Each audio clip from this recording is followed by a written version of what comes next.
E aí, galerinha? Aqui é o professor Matheus Aguiar. Estou aqui mais uma vez para dar continuidade à resolução da prova do PAS. Vamos continuar resolvendo aquela questãozinha sobre força de atrito no plano inclinado, meus queridos. Então, sem mais delongas, já vou compartilhar com vocês minha tela. Segue aí, tá na tela. Vamos lá. Então, nós paramos no item 75, que dizia o seguinte: para iniciar um movimento de subida do bloco na rampa, os trabalhadores deverão aplicar uma força superior a 10 na quarta newtons, não é? Então tá aí, ó, a figurinha que a gente tinha brincado, coisa e tal. A gente viu que ele estaria em repouso, portanto a força resultante seria zero, todas as forças deveriam se cancelar, Px cancela com a FAT, Py cancela com a normal. Essa era a situação, não é? Galerinha, olha só, para eles conseguirem puxar e iniciar esse movimento todo, o que vai acontecer aí? Olha só, quando eles puxarem, eles vão ter que vencer primeiro a força de atrito estático. Primeira coisa, para puxar, eles vão ter que vencer a força de atrito estático. Eles vão ter que vencer a Px também. Então, olha só, quando eles puxarem para cima, a situação dinâmica de forças muda. Vou desenhar de novo para vocês aí. Deixa assim, bonitinho da questão anterior. Então, vamos lá para a questão 75. Questão 75. A rocha, professor, faz aí, deixa eu ver como é que faz esse negócio. Olha só, nós temos nessa situação o plano inclinado, nós temos a caixa sobre esse plano inclinado, e o que, que nós sabemos, né? Deixa eu até desenhar esse plano inclinado de novo aqui. Ó, plano inclinado. O que, que nós sabemos sobre essa caixa? Nós sabemos que nessa caixa atua uma força, a força dos escravos, né? Que aponta para cá, beleza? Uma força F. E para baixo, nós já sabemos que nós temos a peso em X. Né? Professor, tem a peso X aí, né? Isso, a peso X. É ela que vai fazer a caixa deslizar, né, para cá. Nós sabemos também que, além da força peso em X, se houver uma tendência de deslizar para cima, aparece uma força de atrito. Repara, a força de atrito se opõe sempre à tendência de deslizar. Se o bloco tivesse solto, sem nenhum escravo puxando, né, a tendência de deslizar seria para baixo, a tendência é do bloco cair. Mas se a tendência do bloco é deslizar para baixo, a força de atrito era para cima. Agora, repara que a situação se inverte, porque os escravos puxam o bloco para cima, então a tendência de deslizar é para cima, logo a força de atrito tem que apontar para baixo, porque a força de atrito, ela não se opõe, né, ao movimento em si, ela se opõe à tendência de deslizar. Tendeu a deslizar ou deslizou, a força de atrito tem que se opor a isso. Então, a força de atrito, ela aponta para cá. Agora, ela tem a mesma direção da força-peso. Né? Imaginei que aqui é o atrito estático, ele está na iminência de deslizar. E aí eu quero calcular qual é a relação que essa força tem. Repara, olhando para essa situação, eu sei o seguinte: a força que os escravos têm que fazer, vê se você concorda comigo. A força que os escravos têm que fazer é uma força que tem que ser maior do que a PX mais a FAT juntas. A força que os escravos vão aplicar tem que ser maior do que a PX e a FAT juntas. Ah, professor, faz sentido, viu? É porque se ela vencer as duas, aí ele desliza para cima. Professor, e se eles se igualarem? Se ele fizer uma força igual, olha, se ele fizer uma força igual a PX e a FAT, aí elas vão se cancelar. E nada vai acontecer, vai permanecer no repouso. Mas não é essa a ideia. Ele quer deslizar a caixa para cima. Então, vamos considerar essa situação aqui. A força que ele vai aplicar vai ter que ser maior do que Px e FAT. Beleza? Então, a força que ele vai ter que aplicar, como é que eu calculo a Px? Professor, você tinha mostrado lá que a Px, né, era peso vezes o seno de 30, tá? E a gente viu que a FAT era mi estático vezes a normal, beleza? A gente viu também, né? Se você não viu o vídeo anterior, assista, porque vai ajudar. Lá eu te mostro o seguinte, ó. Para calcular px, a gente usava P, né? P seno de 30, tá bom? E para calcular PY, nós utilizávamos P cosseno de 30, tá? PY era parte da força que nós tínhamos decomposto do peso. O peso foi dividido em Px e Py. E nós tínhamos uma força que nós chamávamos de normal, que era, né, vertical para cima, força normal. A gente viu que a normal, ela se cancelava com a PY, beleza? Porque elas eram iguais nessa situação. Então, quer dizer que aonde tem px, você coloca o quê? Aonde tem px, você coloca p seno de 30. E aonde tem py, você coloca p cosseno de 30. Então, professor, eu posso reescrever isso aqui assim? Peso seno de 30.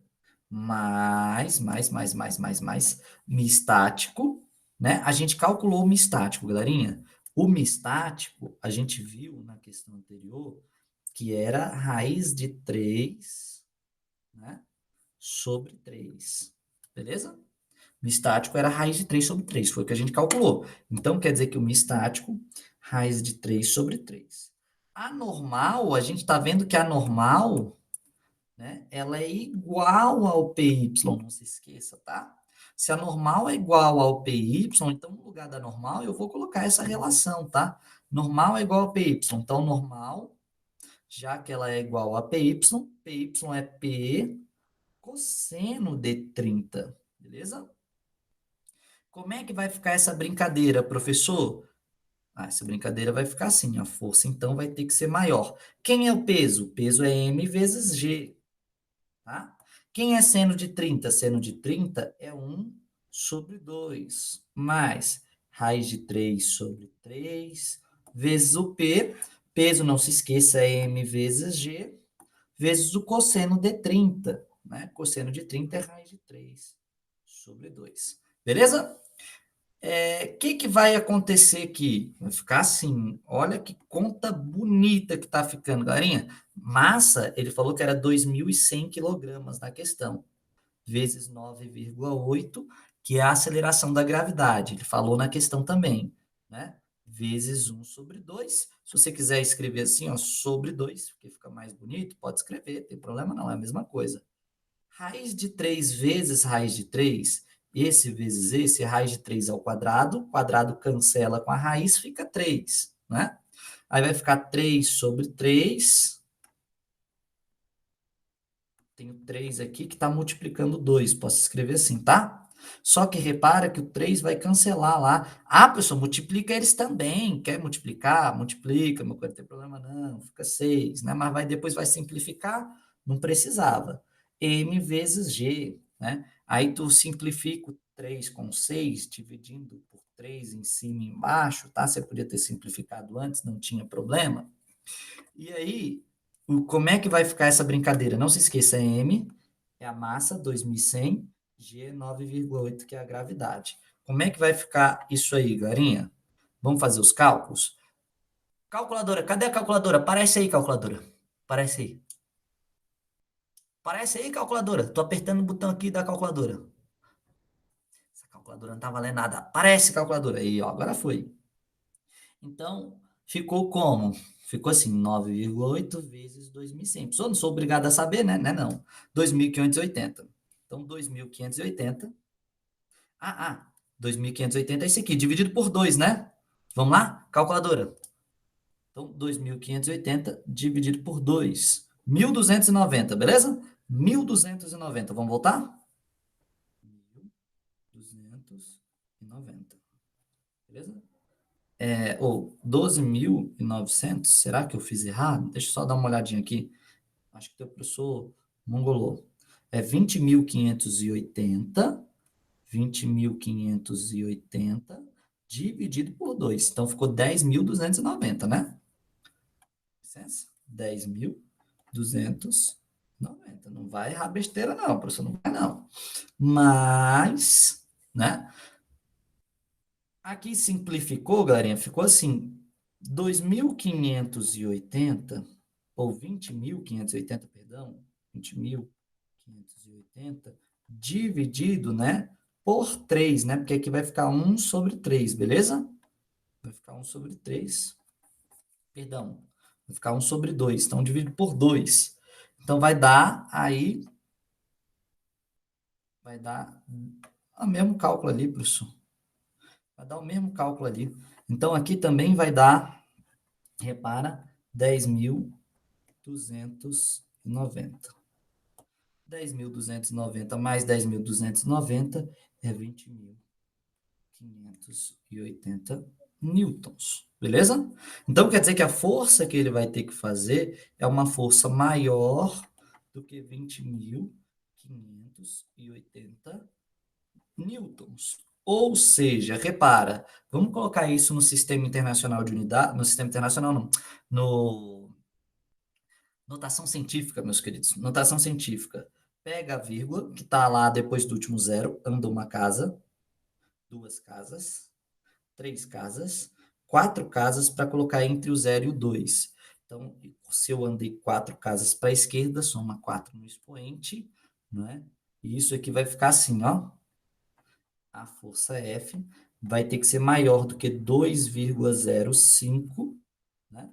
Vezes 10, vou trabalhar só com duas casas aqui de precisão, tá? Na 4 newtons, beleza? O que que ele falou lá? O que que ele falou lá? Ele falou que para iniciar o movimento de subida na rampa, os trabalhadores deverão, né, aplicar no bloco uma força superior a 10 na quarta. É isso aí. A força, ela vai ter que ser o quê? Superior, né? E de fato vai ter que ser superior, beleza? Então, para conseguir erguer a caixa, tenho que fazer uma força superior a 10 na quarta, né? Repara, 10 na quarta, né, é só essa potência aqui, mas ela é maior, né? Ela é 2 vezes 10 na quarta, aproximadamente, né? Ou seja, tem que ser uma força bem maior do que 10 na quarta somente. Vocês entenderam a ideia aqui, galerinha? Então, eu tenho que fazer uma força que seja maior do que o PX e a FAT. Aí a gente calculou o PX, né? Deu 10.290. Nós calculamos a FAT, também deu 10.000, né, 590. Ó, você poderia, se quisesse, né, ter simplificado, você poderia ter feito assim, ó. Raiz de 3 vezes raiz de 3 é 3. Então, você poderia cancelar esses dois aqui com o de baixo, né? Raiz de 3 vezes raiz de 3 é 3, dividido por 3 cancela todo mundo, né? E aí teria ficado mais simples a resolução só pelo fato de que aqui teria ficado 1/2. Teria ficado exatamente a mesma, né? A mesma continha que nós fizemos antes, 2009,8 dividido por 2 também. É a mesma continha, né? Beleza? Porque aqui no final das contas também ficou mg/2. Beleza? Então, essa é a relação que nós chegamos, né, no final das contas. Beleza? Eu espero ter conseguido ajudá-los bastante nessa resolução, tá? Eu vou guardar mais um pouquinho para poder fazer a resolução da 76, fazer um vídeo só para 76, beleza? Então é isso, meus queridos. Um grande abraço para vocês e logo logo nós damos continuidade à nossa resolução do PAIS 1 2019. Tchau, tchau!